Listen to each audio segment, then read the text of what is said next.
नमस्कार बच्चों। आज के इस वीडियो में हम चॉपर कंट्रोल के डिफरेंट डिफरेंट स्ट्रेटजी के बारे में बात करेंगे और इसीलिए हमारा टाइटल है कंट्रोल स्ट्रेटजीज ऑफ चॉपर। बच्चों, जब हम चॉपर के कंट्रोल स्ट्रेटजीज की चर्चा कर रहे हैं तो कहीं ना कहीं आपके दिमाग में आएगा कि सर कहीं हम टी ऑन टाइम और टी ऑफ टाइम की तो बात नहीं कर रहे हैं, क्या हम उसकी कंट्रोलिंग की बात कर रहे हैं? तो यस, चॉपर के कंट्रोल स्ट्रेटजीज का मतलब होता है कि आप चॉपर के आउटपुट वोल्टेज को चेंज करना चाह रहे हैं। अब उस DC to DC output voltage को चेंज करने के लिए आपको एग्जैक्टली चेंज क्या करना होता है? चेंज करना होता है डिवाइस का on time end of time.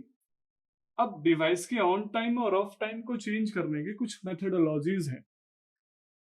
क्या इसके अलावा भी कोई चेंज करने का मेथड है? तो हाँ, एक और मेथड है जिसमें हम करंट को लिमिट कर सकते हैं।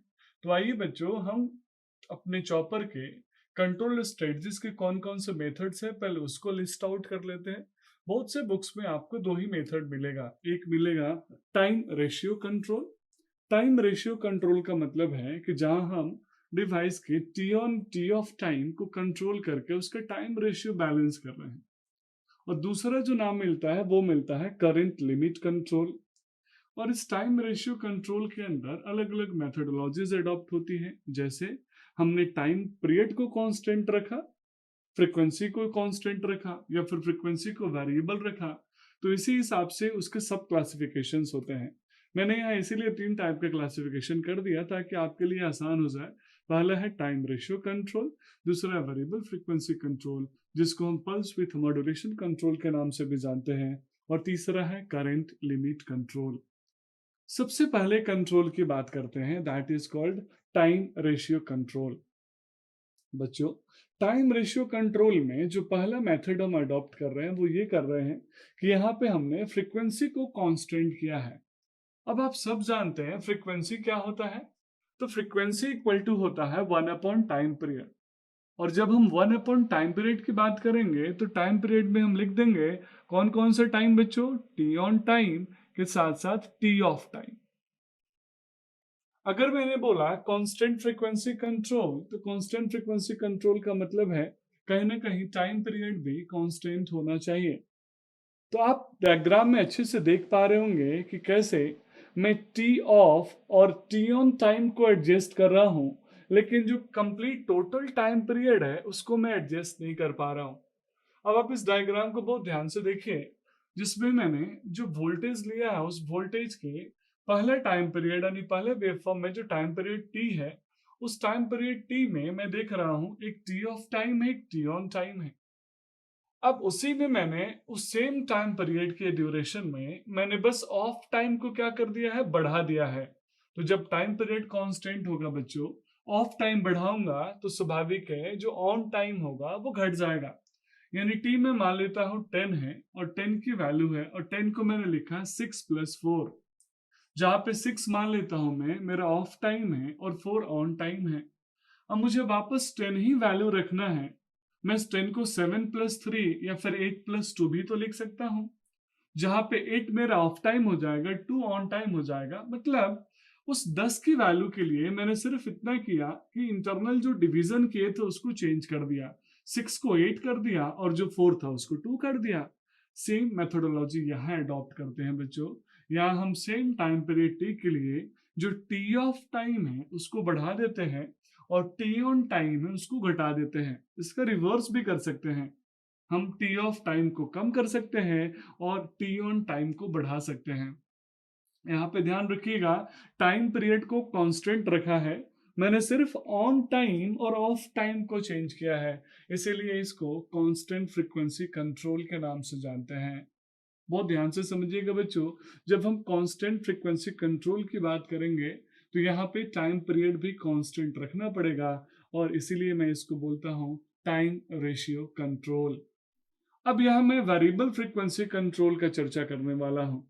इस वेरिएबल फ्रीक्वेंसी कंट्रोल में मैं अब टाइम पीरियड को कांस्टेंट नहीं रखूंगा, क्योंकि टाइम पीरियड इक्वल टू होता है वन अपॉन फ्रीक्वेंसी या फ्रीक्वेंसी इक्वल टू होता है वन अपॉन टाइम पीरियड। तो अगर मैं टाइम पीरियड को चेंज करूंगा तो स्वाभाविक है फ्रीक्वेंसी भी चेंज होगा। रिलेशन इनवर्सली है, तो आप जानते होंगे टाइम पीरियड बढ़ने पे फ्रीक्वेंसी घटेगा।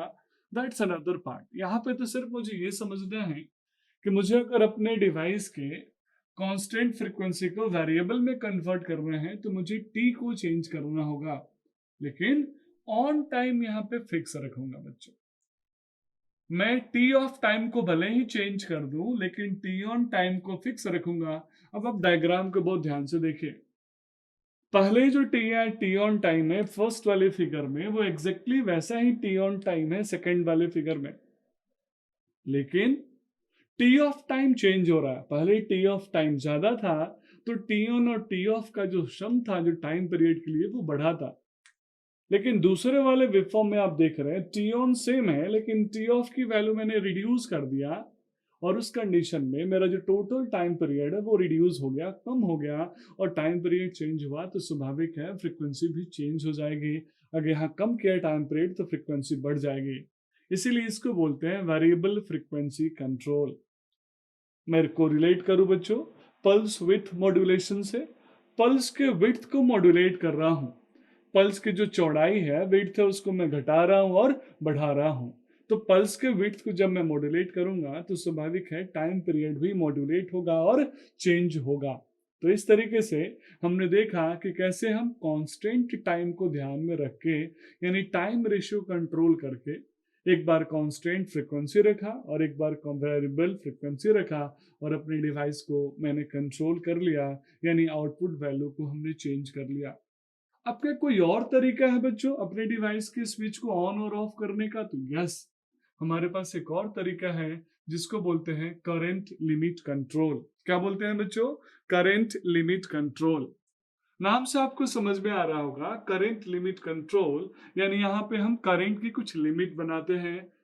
अब आप बहुत ध्यान से इस डायग्राम को देखिएगा। इस डायग्राम में आप देख रहे होंगे जो लोड करंट है आई नॉट, उस आई नॉट करंट को लिमिट करके मैं अपने डिवाइस के ऑन और ऑफ को मॉडरेट करूंगा, मॉड्यूलेट करूंगा, कंट्रोल करूंगा। आप देखिए मैंने इस वेव फॉर्म में एक मैक्सिमा रखा है लोड करंट का, जिसको आई नॉट मैक्स बोला। एक मिनिमा रखा है जिसको मैंने आई नॉट मिन बोला, और ये आई नॉट मीन और आई नॉट मैक्स फिक्स है। यानी जैसे ही मेरा डिवाइस मिनिमम करंट पे आएगा टर्न ऑन हो जाएगा।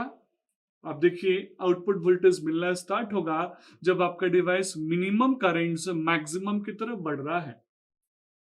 जैसे ही डिवाइस अपर लिमिट यानी मैक्सिमम करंट को टच कर लेगा, मेरा डिवाइस ऑटोमेटिक ऑफ हो जाएगा, और वो तब तक ऑफ रहेगा जब तक वो वापस मिनिमम करंट को टच नहीं कर ले। तो बड़ा सिंपल है, मैं करंट के लिमिट को रेंज कर दे रहा हूं यहाँ पे, और उसी से मैं अपने डिवाइस को ऑन ऑफ कर रहा हूं।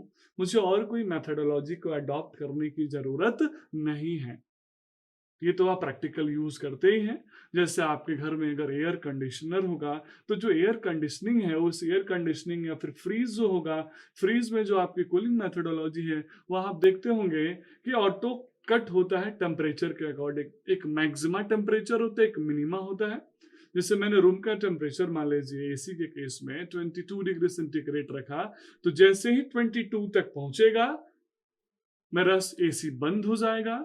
और अगर अपर टेम्परेचर मैंने 27 रखा, तो जैसे ही 27 पे पहुंचेगा मेरा एसी यानी एयर कंडीशनर का जो कंप्रेसर है वो ऑन हो जाएगा।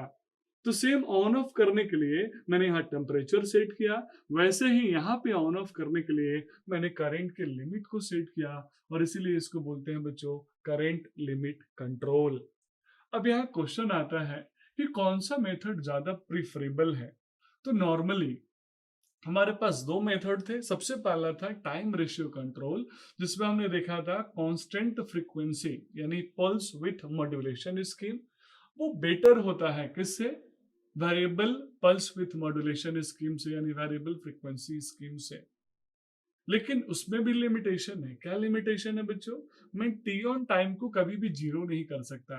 तो स्वाभाविक है कुछ मेरिट्स है तो कुछ लिमिटेशंस भी है, लेकिन ओवरऑल देखा जाए तो जो कांस्टेंट फ्रीक्वेंसी कंट्रोल यानी पल्स विथ मॉड्यूलेशन मेथड है, हमारे चॉपर के सर्किट को कंट्रोल करने के लिए, उसके ऑन ऑफ को कंट्रोल करने के लिए वो ज्यादा प्रिफरेबल है, और इसीलिए हम इसको यहाँ यूज कर रहे हैं। That's all about this video बच्चों। आगे के वीडियोस में हम चॉपर के डिफरेंट डिफरेंट टाइप्स के बारे में डिस्कस करेंगे। Thank you so much.